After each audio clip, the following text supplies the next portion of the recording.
We are sharing this with permission from another pastor. 'Twas the night before Christmas, and all through the town, not a person was stirring. We were all hunkered down. The masks were all hung from their chin straps with care, in hopes that a vaccine soon would be there. The children were nestled all snug in their rooms, while Mom and I logged out of meetings on Zoom. We changed out of our work sweatpants and into our jammies, sad to be so far from grandpas and Grammys.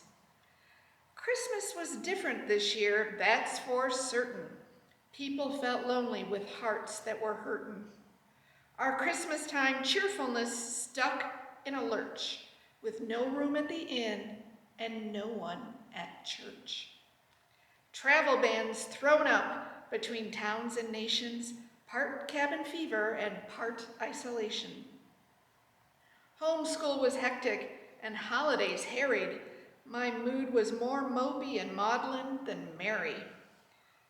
When here in my heart there arose such a clatter, I gladly remembered the heart of the matter. Christmas is more than the usual traditions, compulsively redone in rote repetition.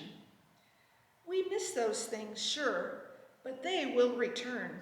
This temporary turmoil's only short term. And added to that, this trouble helps others.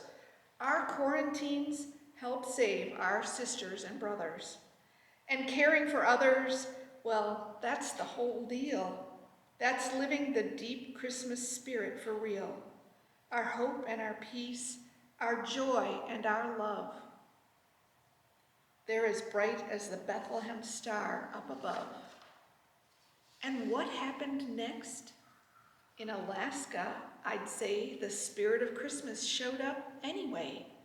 It showed up in cards and gifts mailed state to state, even if some get there just slightly late. It came without gatherings, it came without crowds. It came without Christmas carols singing out loud.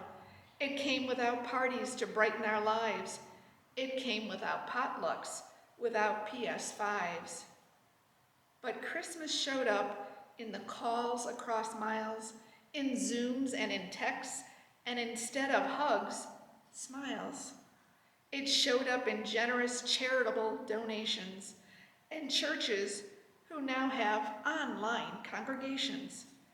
It showed up in the love of the simple, kind task of caring for others by wearing a mask, in treats left at doorsteps by night and by day, and shouts of "Merry Christmas" from 6 feet away.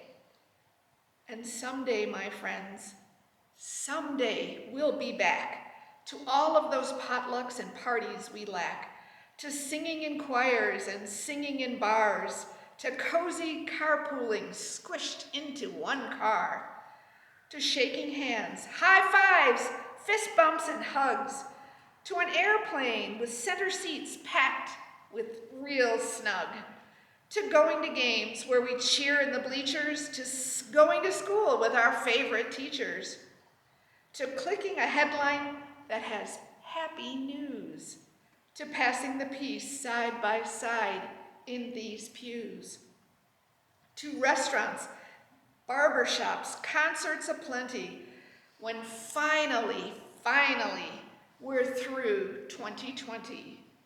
This hard time will pass. Keep the faith, do not fear. We'll gather again, my friends, same time next year. So keep love and peace, hope and joy as your light. Happy Christmas to all, and to all a good night.